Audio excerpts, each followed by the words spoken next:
when there's a crash, I hope it's going to be during this next 12 months, because I don't want to be Herbert Hoover. The one president, I just don't want to be Herbert Hoover. Okay, that was Donald Trump, actively rooting against the well-being of this country and the American people, saying he hopes the economy crashes this year because he, quote, doesn't want to be Herbert Hoover. Well, Trump got his wish. A new poll out today shows that he is not Herbert Hoover. He's actually way, way worse. The poll of historians and scholars ranks every president in U.S. history from best to worst. And while Herbert Hoover received the 36th spot, Trump is ranked dead last at 45.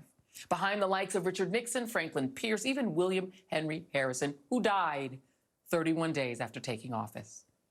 Joining me now is NBC News presidential historian Michael Beschloss. Michael, you got to be pretty terrible to be ranked below James Buchanan, Civil War failure, pre-Civil War failure, and a guy who only lived for 31 days as president. Your thoughts? Yeah, I'd say so. And Richard Nixon, who would have been impeached and probably put in jail if it weren't for a pardon by Gerald Ford, don't you think? I would think. Let me put up the top 10. I have to begin by asking, am I actually getting to talk to the #1 New York Times best-selling author of Medgar and Murley as of this week? Everyone give their congratulations to Joy. That's not an easy thing to do, and the book deserves it. Thank you. And I think it was your blurb. I think your blurb did it. I do believe that's what did it. I wish. Glad to take the credit, but it doesn't deserve it. Thank you so much, Michael. I appreciate you. You are a good friend. You are a good guy. Well, let's talk about these rankings. I'm obsessed with these rankings, by the way. I cannot wait for them to come out every year. I don't know if you're on this committee, but I'm obsessed with it. No, I'm not. Here are the top 10. You're not on it. Well, here are the top 10. Abraham Lincoln, who always ranks up the top, usually George Washington here at the top. FDR moving up into #2. He moved up. Yep. Jefferson's still there, despite the gulag with an enslaved person under his bedroom. Barack Obama jumps up to #7. Harry Truman, Eisenhower. Kennedy standing up there at 10. Lyndon Johnson at 9. Do you agree with these rankings? I'd have some differences. It's hard to compare presidents across the generations. You know, they all had different problems, different times. They were living at times that certain ideas were more important than others. I mean, for instance, Theodore Roosevelt, I don't know when historians are going to wake up to the fact that the guy used terribly racist rhetoric, very white supremacist. The 1912 Theodore Roosevelt Progressive Party Bull Moose platform was for segregation of the races in America. So I'm not sure how long that's going to stick. Right. I mean, Woodrow Wilson used to always get in the top 10. He used to drive me nuts. I'm like, this guy was a horribly racist monster, but he dropped out, right? So he's gone down. I'm interested in some of the movement.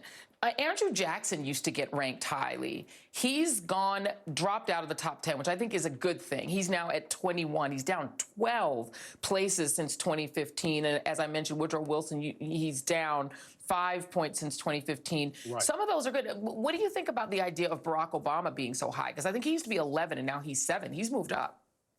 Well, I think he has moved up, and I think he will move up further. And as far as Andrew Jackson is concerned, it shows that, you know, historians can do the right thing. It takes us a while. He was president in the early 19th century. But, you know, a liberal like Arthur Schlesinger, the historian, wrote a glowing book about Andrew Jackson. LBJ had Andrew Jackson's portrait in the Oval Office. But we now, given what people are justifiably more sensitive to, this was the guy who did to Native Americans, who was responsible for the Trail of Tears, and he was a slaveholder. Why should he be that high on the list? Agreed. Let's talk about Joe Biden. Joe Biden is at 15. What do you think ultimately his ranking ends up being? Well, I think it is possible, and I'm not 14. saying that he's Harry Truman, not saying that he's FDR, Fox News, hold your fire. But what I would say is that people may very well say that there were elements of greatness in Joe Biden that a lot of people did not expect, that were actually rather similar of Harry Truman, who had decades of experience, loved democracy, willing to make tough calls. Yeah. And let me show you this. There was a Nazi march this weekend in Nashville that really was reminiscent of what happened in the 1930s. We are in the year that is reminiscent of 1924, the year that the Democratic National Convention was nicknamed the Klan Bake. That was 3 years before Donald Trump's father got arrested at a Klan riot. So that period in the 1920s feels a lot like today. Do you agree with that? I totally agree. 1924 was the apex of the power of the Ku Klux Klan in America. Half of the Democratic delegates at that convention were either members of, leaders of, or controlled by the Ku Klux Klan. The Democratic Party, in contrast today, was a Southern racist party. Thank God we've come that far, but the Nazis and the Klan are still there. The last thing I've got to bring up, because it is a little bit fun. So the rankings by Republican, by ideology, Donald Trump among the Republicans who made the rankings of best and worst presidents, they ranked him at 41. The Democrats ranked him at the bottom, 45. Independents, bottom. Conservatives, 43. Liberals, 45. Moderates, 45. Everyone agreed, including the Republican rankers, that he's terrible. He couldn't get higher than 41, even with the Republican rankers. What do you make of that? Yeah, I just can't imagine why someone who was twice impeached and wanted to suspend the Constitution and waged a coup d'etat, an insurrection that might have led to the deaths of leaders of Congress would rank so low. But could I ask a final question of you, Joy? Yes. In honor of President's Day, may I bring you a bottle of Donald Trump perfume? I might actually toss that out or regift.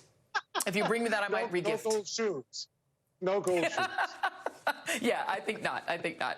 Michael Beschloss, we'll regift. Right. Thank you. Thank you, my very much. Good night.